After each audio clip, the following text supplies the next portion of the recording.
বাংলাদেশের সাম্প্রতিক বিষয় নিয়ে কথা বলতে চাই না, তবে শিক্ষা ব্যবস্থা যে অবনতি সেটা আসলে আমাদের জন্য লজ্জাজনক। বাইরের যে কোনো কান্ট্রির ছাত্র ছাত্রীদের যদি আমরা জিজ্ঞাসা করি যে যেই বিভাগের, যদি কেউ রাজনীতি নিয়ে পড়াশোনা করে সে সেই বিষয়ে দক্ষ, যে ডক্টর নিয়ে পড়াশোনা করে সে ডাক্তারি নিয়ে ব্যস্ত, যে ইঞ্জিনিয়ার সে যে ট্রেডের সেই ট্রেড নিয়ে ব্যস্ত, তার অন্য কোনো সাইড নিয়ে ভাবার সময় নেই। কারণ তার সামনে সুদূর ভবিষ্যৎ তাকে মাঝে মাঝেই সে যখন তাকে সে স্বপ্নটা দেখায়।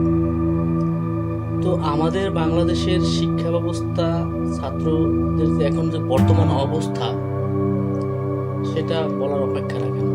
আমি নিজেও একজন ছাত্র, তো আসলে আমার লজ্জা হয়। আমাদের কালচার, আমাদের যেটা করা উচিত সেটা ছাড়া আমরা যা করতেছি সেটার জন্য আমার নিজেরও লজ্জা হয়। আপনারা কি কখনো এই বিষয় নিয়ে ভাবেন?